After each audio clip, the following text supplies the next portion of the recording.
네, 여의도 사사건 건입니다. 오늘은 서정욱, 장윤미 두 변호사와 함께하겠습니다. 어서 오십시오. 네, 안녕하세요. 반갑습니다.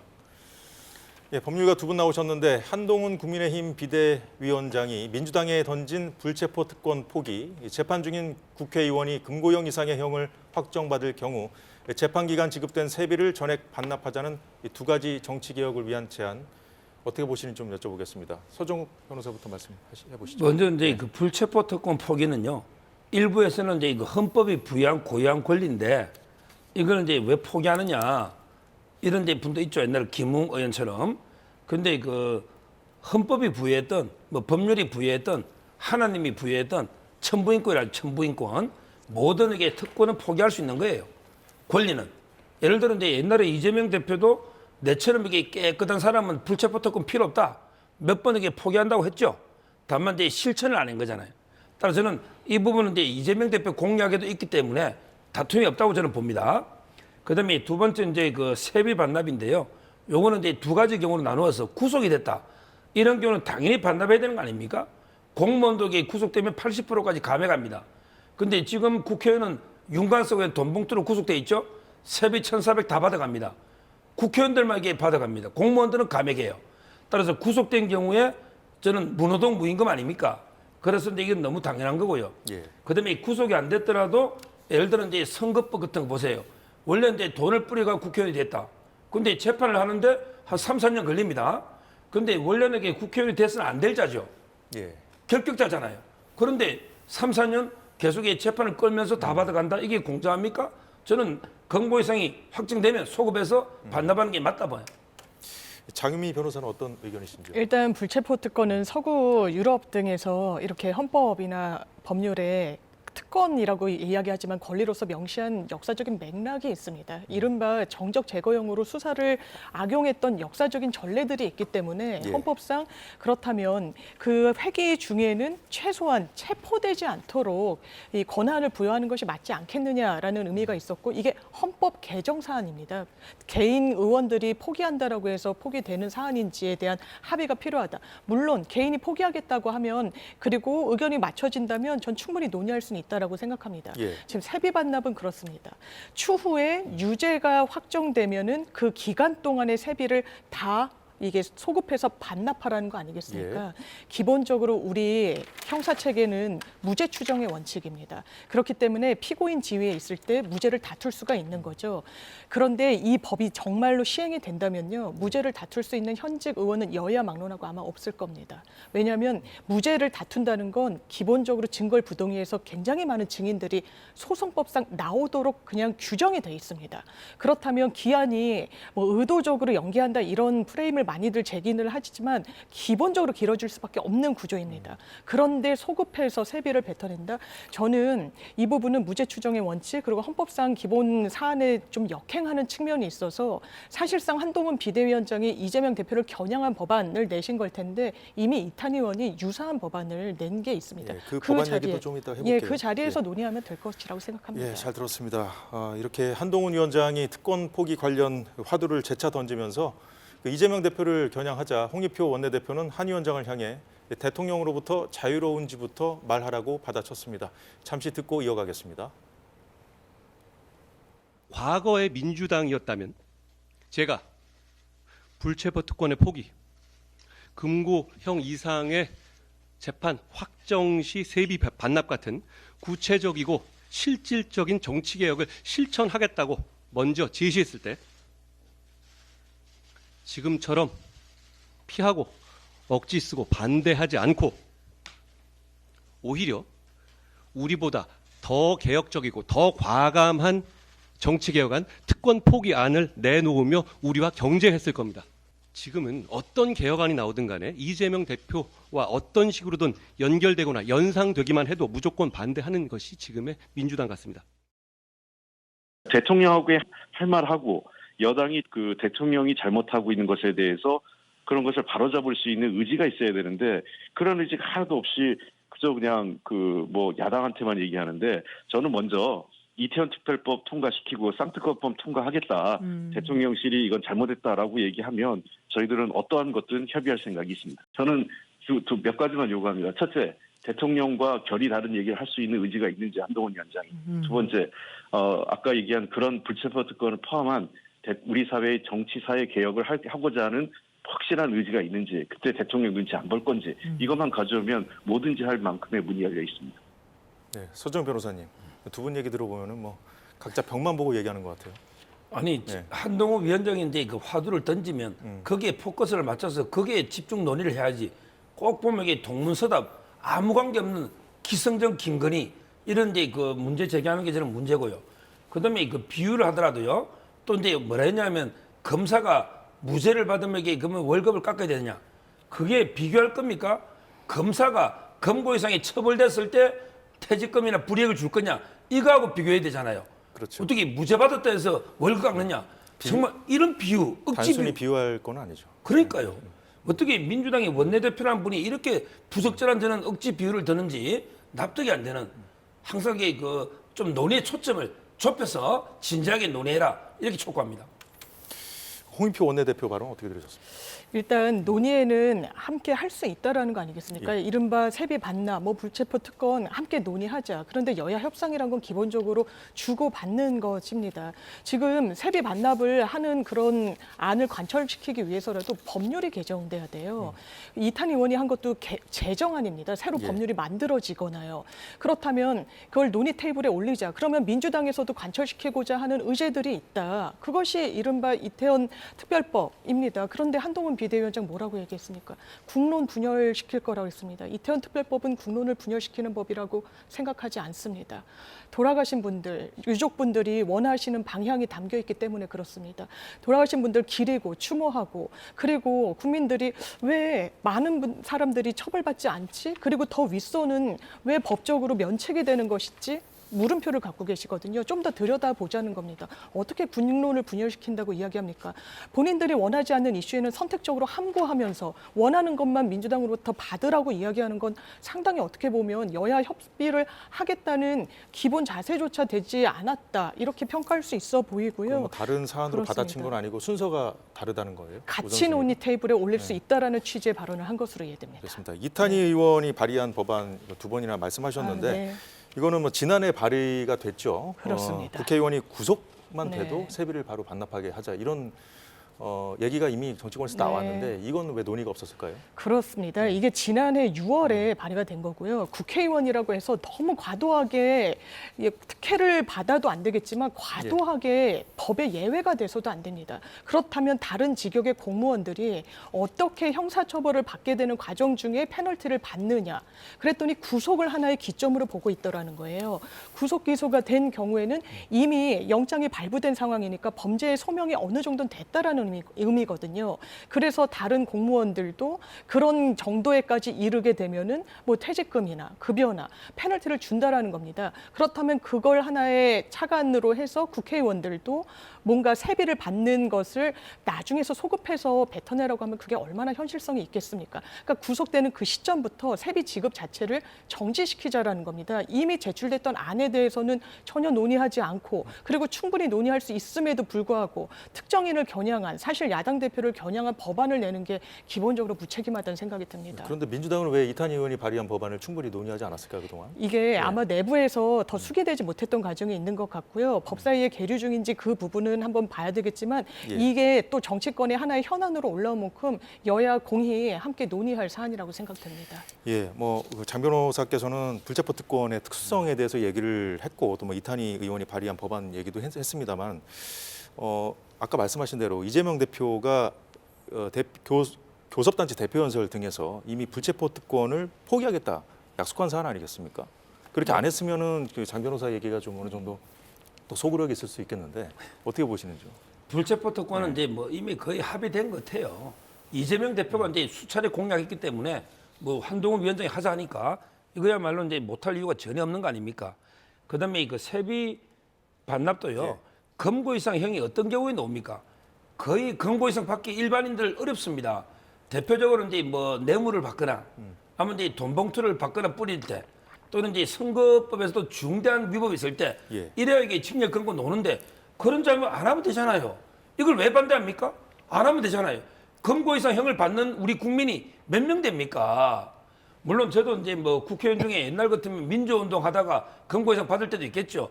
근데 지금은 그런 시대도 아니지 않습니까? 예. 주로 이제 파렴치범이나 뇌물 이거 외에는 금고이상을 생각할 수가 없잖아요. 그리고 저는 특히 이제 구속이 안 됐더라도 선거법 있죠. 선거법은 이제 100만 원 넣으면 당선 무효되면 비용 보전 받은 걸 소급해가 국고에 반납하잖아요. 소급하지 않습니까? 그것처럼 원래 이제 선거 범죄를 저질러가 국회의원 됐으면 이 사람은 참친 국회의원이지 국회의원이 아닙니다. 불법으로 됐잖아요. 근데 돈을 4년 다 받아간다? 이게 공정합니까? 저는 당연히 토해내는 게 반납하는 게 맞다 봐요. 예, 잘 들었습니다. 야당이 먼저 던진 화두도 있습니다. 이재명 대표 피습 관련 경찰 수사가 잘못됐다는 건데요. 관련 발언들 먼저 들어보겠습니다. 이재명 당대표 정치 테러 사건의 테러범의 신상 그리고 당적 그리고 공모 여부와 배후 정치 자금에 대한 진상 규명 다시 한번 철저한 재수사 요청합니다. 더더욱 문제인 것은 대테러 종합 상황실에서 이렇게 작성한 문자는 사건의 파장을 축소하려는 의도가 너무나 명백히 보이는 허위 가짜 문서라는 것입니다. 민주당이 그 이재명 대표 피습 사건에 대한 음모론 제기와 이를 토대로 한 대정부 공세에 열을 올리고 있습니다. 심지어 사건과 수사를 축소 왜곡하고 언론을 통제했다고 주장하며 국무총리실을 고발하겠다고 합니다. 이재명 대표의 퇴원 이후 민주당은 합리적 추론이라는 미명하에 음모론을 퍼뜨리고 자극적인 언어로 지지층을 선동하는 극단 유튜브들과 다름없는 모습을 보이고 있습니다. 예. 극단 세력을 경계하고 자중시켜야 할 민주당이 오히려 그 선봉에 서는 것은 도대체 무슨 의도입니까? 예, 서정희 변호사께 먼저 여쭤보겠습니다.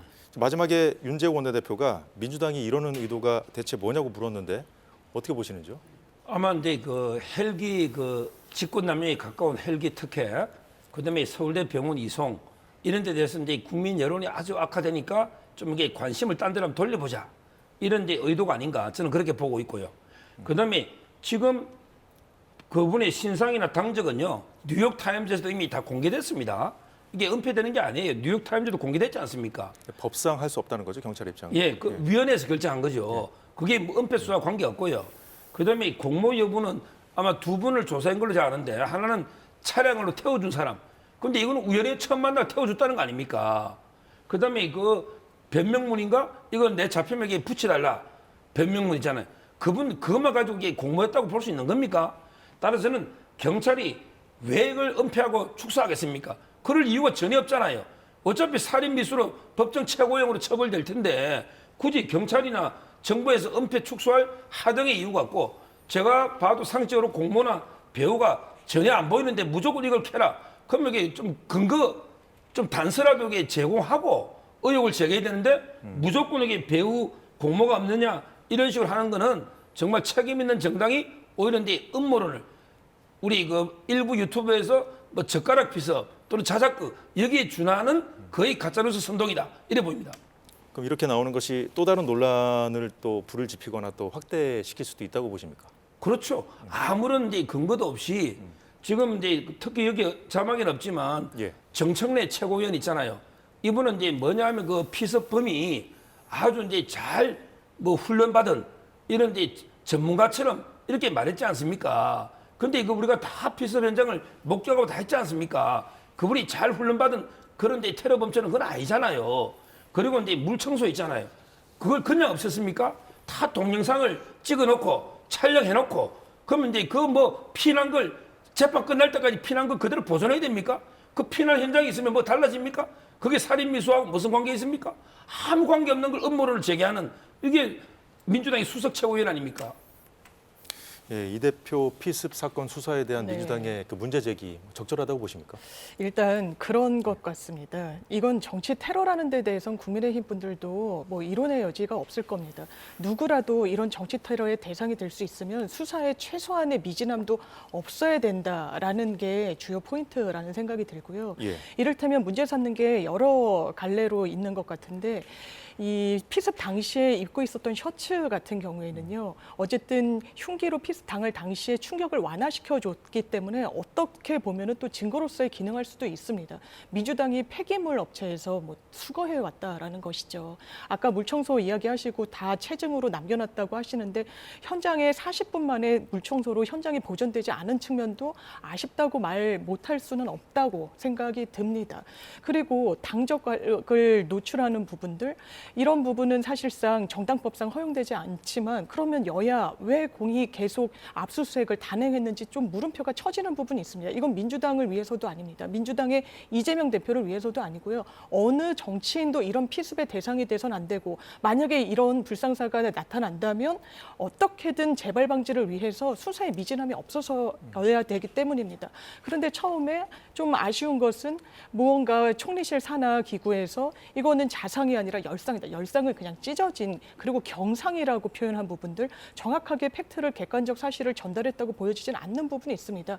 이게 어떻게 된 경유인지 한번 판단해보자. 이런 문제 제기 자체를 음모론이라고 이야기하는 데는 동의하기가 어렵고요. 이를테면 한동훈 장관 당시에 휴대전화를 행사장에서 분실했습니다. 그때 경찰은 어떻게 했습니까? 강력계 형사가 현장에 나갔거든요. 그렇게 뭔가 여야가 균형추가 맞지 않는 것처럼 보이기도 한다라는 점 말씀드리고 싶습니다. 예, 잘 들었습니다. 여야 간의 공방 이슈와 삼지대 관련 뉴스에 좀 묻힌감이 없지 않아 있습니다만은 각 당 공천 상황도 점검해 보겠습니다. 서정욱 변호사께 먼저 여쭤보죠. 국민의힘 상황, 오늘 공약개발본부가 출범했는데 일단 한동훈 위원장이 취임하면서 던진 화두가 586 청산론 아니겠습니까? 이건 이념적으로 그렇게 간다면 이 정책적으로도 좀 승부를 걸겠다 이렇게 봐야 됩니까? 그렇죠. 여당의 이제 여당의 공약은요 실천입니다. 아마 야당에서도 여러 공약을 내놨지만 그건 사탕발림이에요. 야당이 무슨 힘이 있어서 어떻게 이거 실천합니까? 공약을. 근데 여당은 책임 있는 집권 여당은요 공약 그 자체가 이제 바로 실천이다 이렇게 보시면 되고요. 그리고 이제 여당은 항상 선거는 이제 정책으로 승부해야 됩니다. 우리가 예. 이제 보통 선거는 중도층을 잡는 거거든요. 근데 중도층을 잡으러 이렇게 가는 게 아니에요. 그냥 자유우파 보수에서 좋은 정책을 내면 중도가 이제 관심을 가지면서 끌려오는 겁니다. 따라서 저는 상당히 정책이 중요하다고 보고 아마 그 점에서 이제 공약개발본부가 출범했는데 이번에 공약의 이제 가장 핵심 화두는 아마 미래 세대 주로 이제 청년들 예. 미래 세대 우리나라의 미래 가장 심한 게 저출산 고령화죠. 네. 이런 문제라든지 그리고 이제 미래 힘든 게 연금 개혁이라든지 이런 문제 심각하거든요. 대학생 이런 등록금도 거기에 포함되는 그렇죠. 예. 대학생 등록금이라든지 이런 데 미래 문제 이게 가장 큰 화두가 아닐까 이렇게 예상합니다. 예, 장 변호사님. 네. 한동훈 위원장이 이제 전국을 돌면서 이렇게 정책까지 챙기고 있는 상황 아니겠습니까? 그래서 당내에서 이재명 대표도 빨리 복귀해서 이런 걸 좀 챙겨야 되지 않겠냐 이런 요구가 있죠. 네, 그런 요구가 있고 그래서 당무 복귀도 생각보다 좀 이르게 이루어지지 않겠느냐라고 좀 전망되는 부분이 있고요. 아까 집권 여당 말씀 주셨는데 집권 여당이면 공약을 정말 책임 있게 던져야 되는 거 아니겠습니까? 예. 기억나는 여러 가지 공약들이 있습니다. 사실 총선을 겨냥한 것으로 보이는 김포를 서울에 편입시키겠다고 했죠. 지금 어떻게 진행되고 있는지 좀 반문하고 싶고요. 김포는 북한 접견 지역입니다. 수도가 북한과 바로 접할 수 있는 상황인데 그러면 대북 관계에 있어서 안전성을 담보하는 방향으로 가고 있습니까? 지금 북한이 언제 전쟁이 일어나도 이상할 게 없다라고 끊임없이 위협하고 있습니다. 어떤 대안 없이 뭔가 부동산 민심에 기대 가지고 다소 무책임하게 보이는 이런 정책 남발 그리고 재건축도 30년 이상 되지 않은 아파트도 안전진단 다 없애주겠다고 대통령이 육성으로 말씀하셨죠. 당장 보수 언론에서부터 그럼 30년도 채 되지 않은 그런 아파트들을 부수고 다시 짓고 부수고 다시 짓는 거 그게 사회경제적 낭비가 아니냐고 반문하고 있습니다. 이게 과연 집권 여당으로서 책임 있는 정책 행보라고 할 수 있습니까? 저는 미래라는 프레임을 씌운다고 미래의 지향적인 정책이 되는 게 아니라고 생각합니다. 물론 혁신 경쟁하고 미래 지향적인 경쟁 민주당도 같이 해야 되겠지만 저는 집권 여당이라고 말씀 주시니까 이런 점을 꼭 지적드리고 싶습니다. 네, 여야 모두 신당에 대응하는 차원에서도 공천을 통해 혁신하는 모습을 보여줘야 할 과제를 안고 있습니다. 하지만 양당 내부에서 우려의 목소리가 끊이질 않고 있는데 관련 발언 들어보겠습니다. 그런 일이 생기면 선거 집니다. 간단합니다. 왜냐하면 당이 분열되기 때문에 국회의원 한 사람 한 사람이 인격이 있고 또 그분의 배경이 있지 않습니까? 지역의 세력이 있지 않습니까? 근데 합당한 이유 없이 나이 많다. 또 반대 발언을 했다. 또 내 사람 새로운 사람을 집어넣어야 되겠다. 이래가지고 그 공천 탈락시키면 그 사람이 가만히 있겠습니까? 모두 경선시켜야 됩니다. 이재명 대표하고 친하면 패스. 그리고 이재명 대표하고 멀리 있거나 이재명 대표 측근들에게 도전하려고 하는 사람들은 따이. 어허. 이렇게 되면 국민들 보시기에는 정말 갸우뚱. 이게 공천이야? 망천하려고 하는 거야? 이렇게 물어보실 수밖에 없을 거예요. 해명이 되지 않는 분들이 있어요. 그리고 지금 어떻게든 적격 판정은 나오지 않았습니다만 예. 이렇게 대기 중인 분들이 또 있어요. 네, 여야의 공천 상황은 장유미 변호사께 먼저 질문 네. 드리겠습니다. 적격자로 판명이 네. 된 사람 중에 해명이 되지 않는 경우들이 있다. 뭐 이 중에서 노웅래 의원이라든가 황운하 의원이 거론되고 있습니다. 언론에서.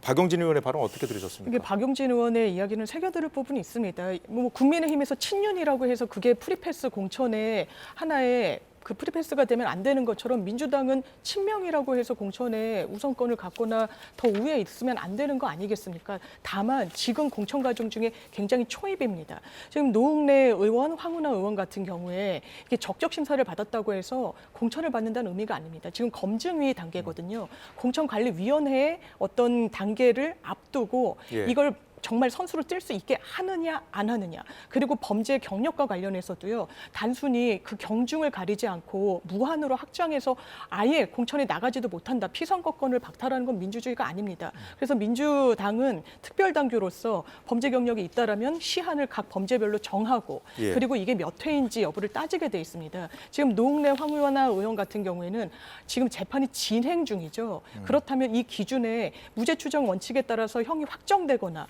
마침표가 찍힌 상황이 아니기 때문에, 그렇다면 검증의 단계는 통과, 이 정도 수준인 것이고요. 예. 아마 정무적인 판단까지 같이 버무려져서 이 판단을 내놓아야 되는 공간에서 또 다른 판단이 있을 수도 있는 겁니다. 그렇기 때문에 지금은 초입 단계라는 점을 다시 한번 강조드리고 싶습니다. 서정우 변호사님 좀 반론하실 게 있을 것 같아요. 지금은 이제 그 황운하 의원은요, 1심에서는 이제 이미 유죄가 나와 3년 실형인데 이게 2심, 3심에 바꿔질 가능성이 얼마나 있겠습니까? 이미 사법부 판단이 끝난 분, 이걸 이제 적격 통과했다는 건 말이 안 되죠. 그다음에 그 노웅래 의원은요, 본인이 이제 그때 이재명 대표도 얼마나 이제 김남국 의원 있을 때 그 시트콤처럼 뭐 돈봉투 부스럭거리는 소리 가지고 이게 비하했는데 예. 실제 노웅래 의원이 그날 돈봉투 부스럭거릴 때 돈 받았다 인정하는 걸 냈습니다. 예. 다만 이제 1,000만 원이 아니고 500만 원으로 이 민주당이 주택기는 액수수리기예요. 윤관석도 300만 원이 아니고 100만 원 들었다. 근데 그게 녹취록이나 모든 게 빤하지 않습니까? 5차례 그저 6천만 원. 이렇게 증거가 명백한데 또 통과됐잖아요.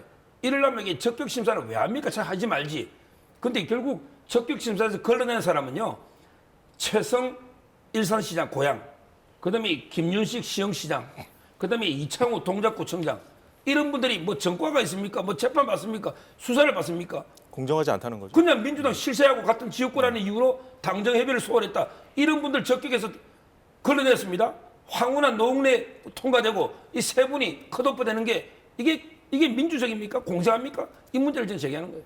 바로 국민의힘으로 넘어가서요. 앞서 뭐 김무성 전 대표 발언 들었습니다만, 지금 국민의힘에서는 이제 공관위의 친윤 핵심으로 이제 꼽히는 그 이철규 의원이 포함되면서 여러 가지 얘기가 나오는 상황 아니겠습니까? 그래서 결국은 이제 그 여당에서는 이제 공천에서 윤심이 작용할 거라는 우려가 나오는 거 아니겠어요? 이 상황을 어떻게 보시는지요? 첫째는 이제 김무성 대표가 이분이 공천에 운운하는 자체가 저는 황당하다. 이분이 옥새를 뭐 들고 날랐는지 옥새를 두고 날랐는지는 모르겠어요. 뭐 서랍 사무실에 두고 날랐다는 말도 있고 들고 날랐다는 말도 있는데 본인이 공천 망친 분 아닙니까? 이게 첫째 문제고. 예. 그다음에 두 번째, 이철규 이분은 이제 당연히 들어가야죠. 인재 영입위원장인데 영입해놓고 공천도 안 주고 나물려면 어느 인재가 국민의힘에 들어오겠습니까? 인재를 영입했으면 끝까지 책임을 져야죠, 공천까지. 따라서 저는 이철규 의원이 들어온 거는 너무나 타당하다 이렇게 보이고요. 마지막으로 이제 그 윤심 공천이 뭐가 나쁩니까? 지금 어차피 국회의원들이 윤 대통령과 3년간 뜻을 맞춰서 원팀이 돼가지고 개혁을 해나가야 됩니다. 그러면 이게 뒤에서 계속 윤석열 대통령 비판하고 칼 꽂고 욕하고 이런 분들만 공천해야 됩니까? 저는 윤심 공천이 타당한데 다만 조심할 거는 민심과 당심과 동떨어진 오로지 청와대에서 윤심만 있는 이런 사람을 내리꽂는 거 이게 문제죠. 근데 윤심도 있고 그다음에 경선회가 당심과 민심도 얻은 한마디로 윤심, 당심, 민심 이렇게 삼심을 얻은 후보를 공천한 게 저는 맞다. 이렇게 보기 때문에 윤심 공천 비판은 잘못된 프레임이에요. 장 변호사님은 그 윤심 공천 논란이 더 불거질 거라고 보십니까 앞으로? 예, 당연히 그럴 거라고 봅니다. 지금 말씀을 들으니까 더 그런 확신이 좀 드는데요. 일단 비대위원장을 하고 계시는 한동훈 위원장은 정치 경험이 없습니다. 이게 단순히 경험이 없어서 문제다 이 말씀을 드리고 싶은 게 아니라 당 안팎의 정치권 인사들을 알지 못합니다. 그걸 메워줄 수 있는 사실상 유력한 정치인으로 들어간 분이 이철규 의원이시죠. 인재 영입위원장도 역임하고 사무총장직 내려놨지만 계속 회전문으로 뺑뺑이를 돌고 있습니다. 이른바 찐 핵관입니다. 찐 윤핵관이라고 지칭되고 있으시죠. 그리고 윤심과 민심이 같이 가는 공천 말씀 주셨는데 지금 민심은 윤심과 거리가 굉장히 크지 않습니까? 그리고 대통령이 모르겠습니다.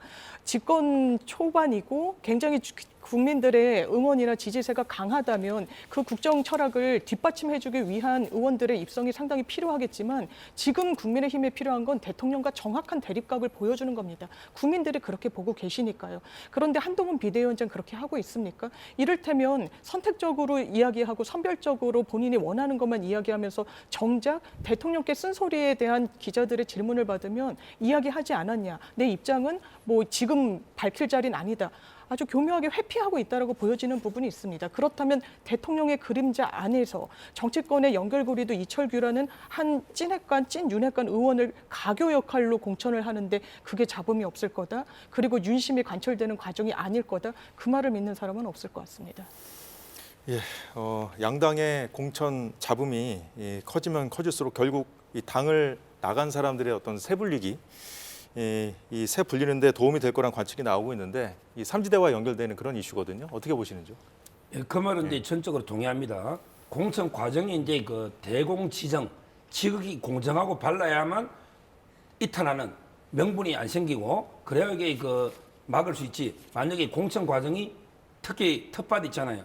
영남권이나 공천 과정이 불공정하다. 이러면 이제 많은 의원 이탈이 있기 때문에 예. 저는 공천 과정이 진짜 공정하게 시스템에 따라서 돼야 된다. 이렇게 봅니다. 장 변호사님. 네, 뭐 국민의힘뿐만 아니라 민주당도 아는 숙제인 거죠. 지금 제3지대에 지금은 차별화가 뭐냐, 뭐가 참신한 거냐 이렇게 고개가 갸우뚱거려지지만 양당이 공천에서 잡음이 불거지고 공천에 불복하는 사람들이 많을수록 제3지대에서 깃발을 걸고 기다리는 사람들이 정당성을 얻을 수 있게 되는 국면입니다. 예. 아주 이준석 전 대표는 우리가 이삭죽기라고 표현하지 말아라. 이게 쭉정이일지 알곡일지 어떻게 아느냐라는 취지로 반문하고 있지 않습니까? 공천이 공정하게 이루어지지 않으면 당 밖으로 이탈하는 사람들이 정당성을 갖고 오히려 알갱이다. 그리고 유권자들이 선택을 받을 수 있다. 이런 정당성을 반대로 줄 수 있는 그런 명분을 주는 그런 계기가 될 수 있기 때문에 양당 공히 정말 공천에는 시스템 공천 그리고 예. 민주 공천 해야 될 거라고 생각합니다. 예, 두 분과의 말씀은 이 정도로 정리하겠습니다. 지금까지 장윤미, 서정욱 변호사였습니다. 오늘도 고맙습니다. 감사합니다.